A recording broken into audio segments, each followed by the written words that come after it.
Om Jananim Sharadam Devim Ramakrishnam Jagadgurum Padapadme Tayo Shritva Pranamami Murmuhu.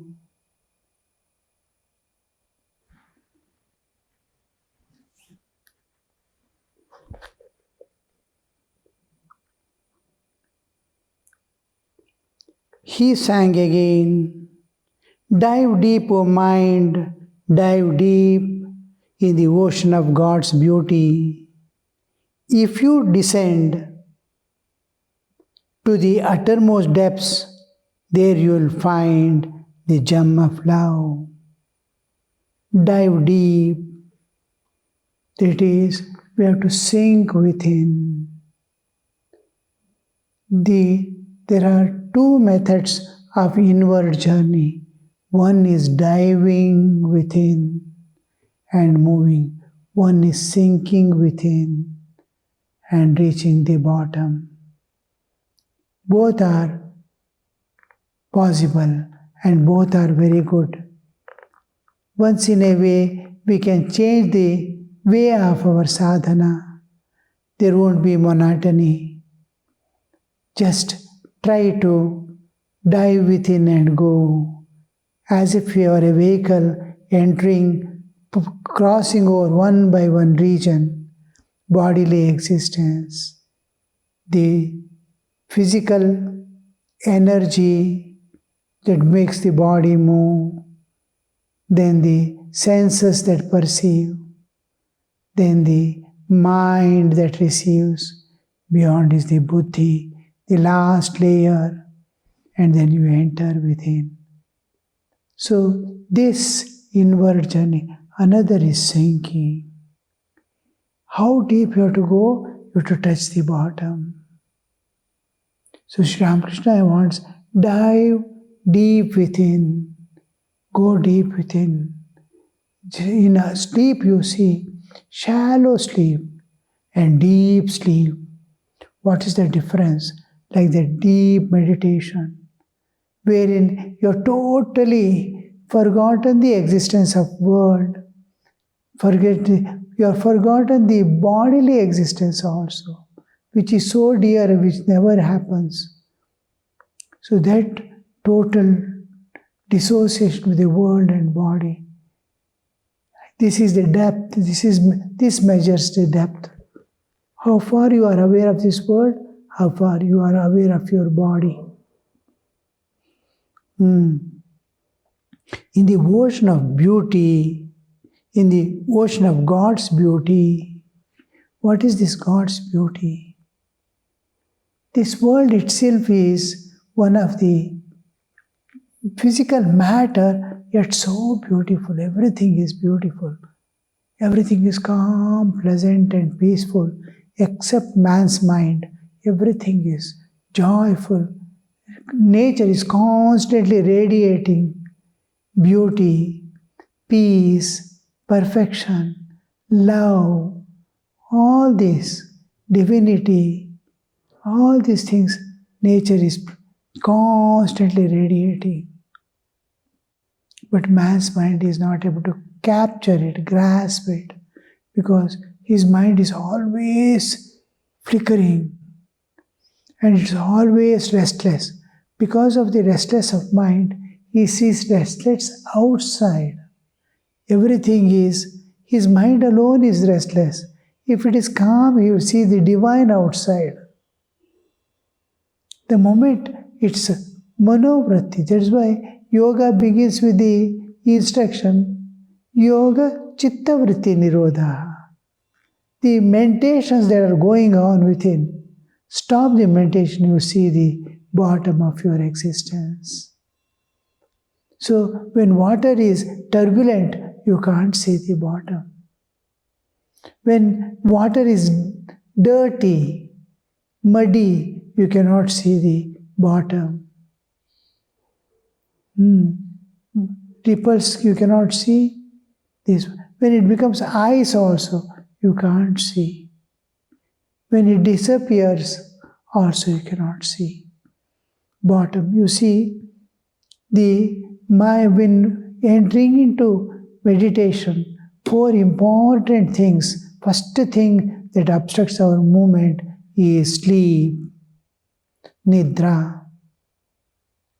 Nidra is one of the obstructions that we see in yoga. We cannot enter within. Try to meditate. The natural tendency in meditation, the natural tendency of man is always try to empty the mind, it goes into sleep.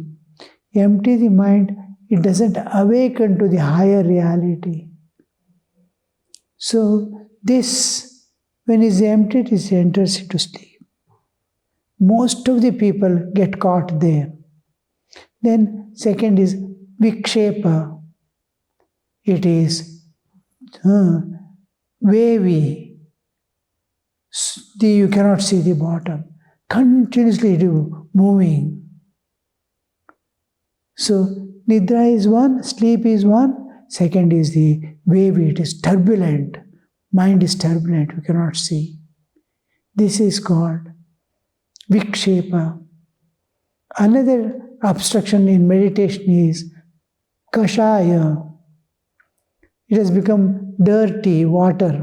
Water has become muddy. Just like little soil or mud is mixed, how it will be muddy water. You cannot see it's called kashaya. Suppose somebody has scolded, some great loss you have experienced, you don't have money, you have lost your health. All this will be, mind will be in muddy. It cannot meditate. It has been caught, something or in the dirt is floating or it has become one with the water. This is called kashaya. Then mudha. It has become ice.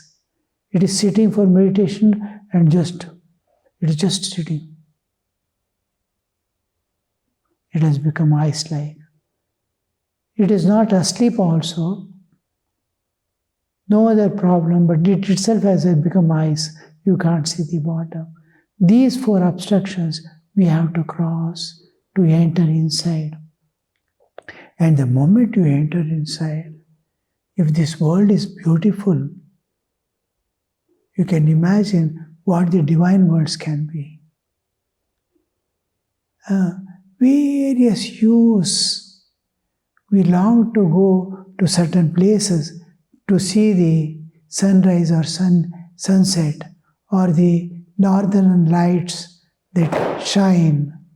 Something it wants to observe, see. How beautiful it will be. One day I was traveling in US in a long run. It was evening. Whole thing from the bright sun. We were traveling for hours together. And then it was evening. We are sliding down the down gradient. And the whole sky is crimson red. How peaceful, how joyful. I was feeling, oh, this should never end, this should never end. A small thing in the waking state of this world. What could be inner journey? The various things that you see, the various colors, these are physical colors. Sunrise and sunset, physical light, physical color. That is spiritual. That is matterless, material-less spirit. Spirit, when it takes the form, there is no matter. What could be its beauty? Something like gold, molten gold falling somewhere. Various hues are coming up. Everything is dancing with joy. So these things you will experience. Higher and higher go, different experiences.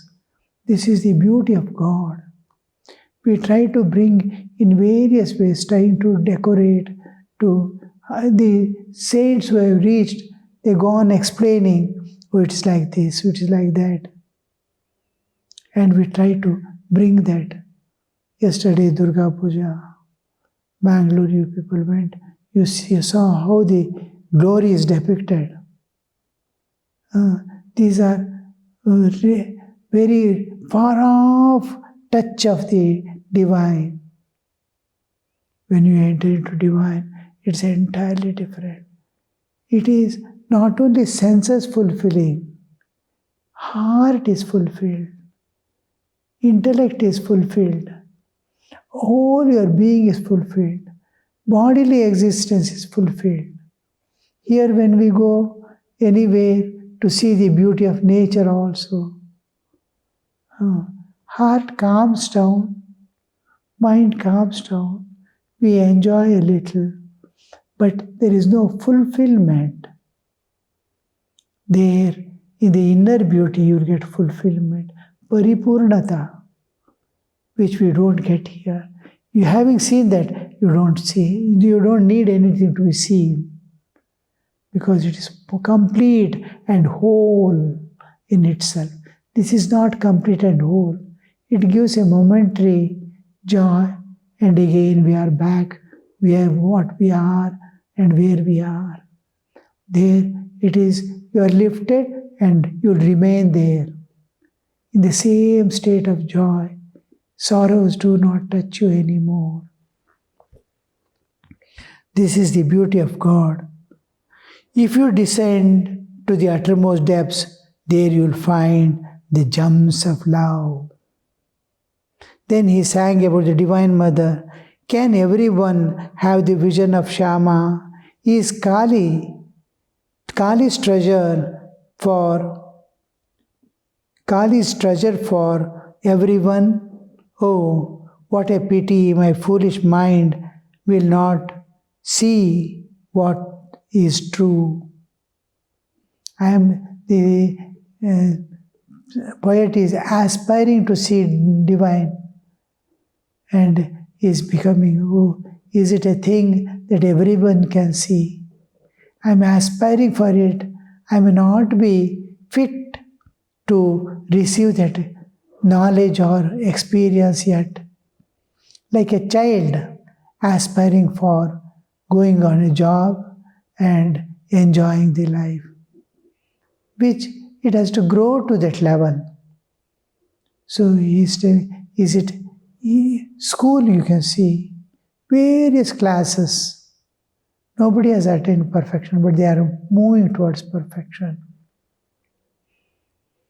He continued, the black bee of my mind is drawn to sheer delight, to the blue lotus flower of Mother Shama's feet. To the blue lotus flower of Mother Shama's feet. We compare the lotus feet, we say. The lotus is beautiful. What does beautiful mean? It makes us pleased. It at once gives anything beautiful, at once attracts, and there is a hush in the mind. Maybe I may not desire to possess it or enjoy, but sight itself fills you with joy. That is the beauty. And there is a kind of fulfillment, I feel. So lotus represents one is consciousness, Chaitanya, because it is remaining untouched by it grows in the muddy water, slush. In the slush, the lotus grows, but stays independent of the slush. It is emerged out and standing. And it is being nourished by the same dirty water below. But it doesn't get stained by it. If anybody puts water also, it flows so like pearls. It doesn't stand. Water doesn't wetten it, stick to it. Any other leaf, this one, if you put water, it gets wetted. But lotus leaf do not. lotus petal do not. It remains unstained. So the unstained aspect of Chaitanya is the only thing. Consciousness is the only thing which never gets stained or colored. So lotus is representing the Chaitanya aspect, the beauty aspect, purity aspect, how it is nourishing, getting nourishment, but it remains pure. Equanimity. To all, a saint and sinner, the lotus presents itself equally. Who is bad man, I should shrink.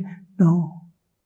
And it blooms, always as if smiling with nature. So these qualities are represented in the wheat is identified with the lotus. Again and again sang, "O mother, what a machine is this that you have made? What pranks thou playest with this toy? 3.5 cubit height.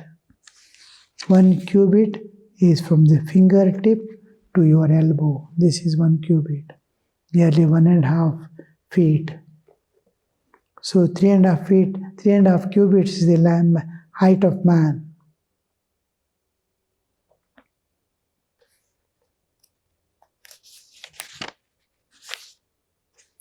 As Sri Ramakrishna sang the last song, he went into Samadhi. The devotees sat speechless because rare things in our lives we do not know. We'll be able to see anybody enter into even ecstatic state where he has forgotten the body. But you can see Sri Ramakrishna daily, now and then entering into Samadhi. So devotees sat speechless, gazing at his radiant figure. After some time, he regained partial consciousness of the world and began to talk to the Divine Mother. He is still in the same mood which he has experienced in the Samadhi. Is continuing, just like after someone gets up from sleep, the sleep influence continues. And now suppose he has seen a tiger chasing him and running, he suddenly wakes up from the dream. Tiger is no more there, he is in the waking state, but the palpitation of heart continues, the fear in the mind continues. Like that, after coming down also, he is speaking to Divine Mother. Master said, "Mother, please come down from up there." Did he feel his mind still lingering in the 7th plane of consciousness? The 1,000-petal lotus of Sahasrara?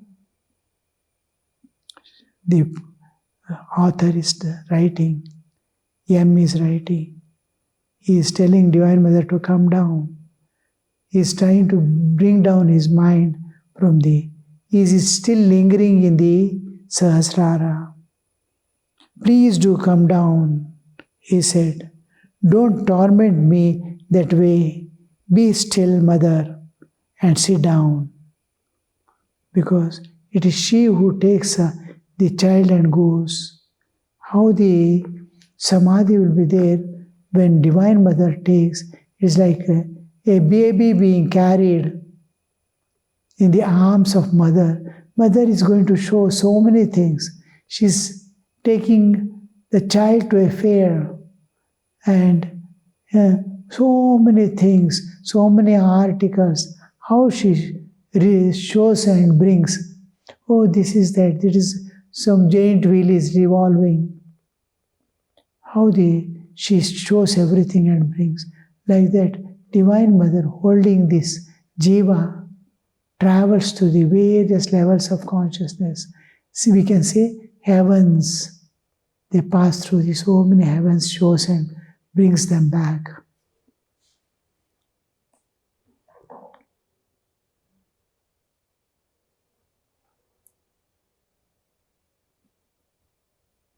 O Mother, everybody's future is determined by the tendencies of his previous birth. What shall I say to these people? Nothing can be achieved without discrimination and renunciation. An important thing. What shall I say to these people? Everybody's future is determined by the tendencies of his previous births.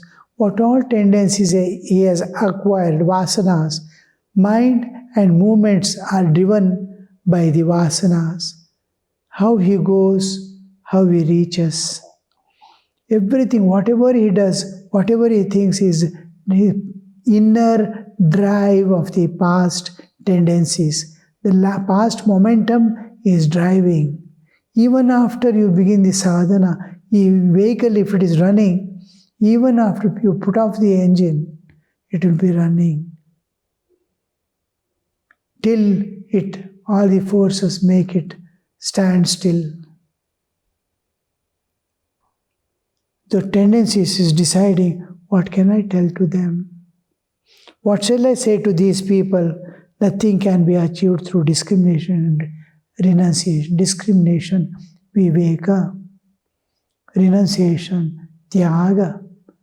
Two important things. It is for this we do the Navaratri Durga Puja. One of the things that we aspire from Divine Mother is Viveka Vairagya. The Viveka, power of discrimination. That I must be there in this world, I must look after all my duties and fulfill everything, Mother. But I should not be caught in this. That is the skill. The two important, Viveka. What is it, Viveka? What is Nitya and Anitya? What is transitory and what is permanent, eternal. Eternal and transient things. Oh, this is all passing events of life. I need not worry. This is what I am seeing day to day is a passing show. Only the old day is gone forever. Yesterday has gone, never to be seen again. So it's just presenting and disappearing, presenting, disappearing, passing show. This world. Oh, I need not worry much about it. How to evolve from this is my concern. So there comes into picture the discrimination, viveka. Then the second thing we need is tyaga, vairagya, dispassion. Dispassion is not detachment. I'm not going to detach from family. I'm attached. This attachment is given up. Love is replaces. When attachment is there, or demands are there, restrictions are there can never be love. So attachment, replacing attachment by love without throwing the away or running away from the scene is called dispassion. It is not detachment, it is dispassion. So vairagya, viraga, raga, viraga, attachments and dispassion. You'll be there itself, amidst the same family, amidst the same people. But the attachment is not there. Only love is, with love he serves. He does all the duties of his life, going for earning, bringing food, this, that, everything he does. All his duties of life, bringing up children and family. But remains unaffected by it because of the dispassion. So from there, the tyaga, renunciation means what? Renunciation means giving up mindness in the objects. And renunciation means renunciation of ego, not the objective, it's subjective term, renunciation. Renunciation, I renounce my ego. In ego there is doership, enjoyership, and knowership. Doership, oh Lord, I am only instrument. You are doing, you are using me. So he surrenders his will to God. Whatever you wish, you get it done through me. I give myself to you. So he expects God to guide every step of his life. Kartritva, doership is gone. Then enjoyership. I don't enjoy anything except the devotees, love of devotees. I want to be with devotees and love you. For sake of love, you are loving you, I do all this. Wherever you are kept, I am doing all duties for the love of God. So this is coming out of the enjoyments. That is bhoktritva, the doership and enjoyership. Enjoyership. Knowership. What do I know? I know only about this world, which is constantly changing. I don't know what is reality. What is beyond, I don't know. What is God is unknown to me. So thinking, oh, all my knowledge that I have acquired is secular and is going to disappear. I learned music, next life it won't be there. Tendency to learn music will remain. What I have learned will go away. Engineering I studied, it will go away. Medical I studied, it will go away. All memories will fail, disappear, and only tendencies will remain to go in the same direction again. So this knowledge that no knowledge helps me now except grace of God. No knowledge helps me in any way. I have acquired secular knowledge and aspiring for the spiritual world. You can attain anything with the secular knowledge in the secular world. You cannot attain the spiritual world. Oh, futile is my knowledge, which cannot take me to God.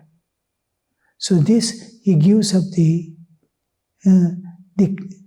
knowledge, kartritva, bhoktritva, jnatritva, doership, enjoyership, knowership. I know, I don't know. What I have to know, I don't know.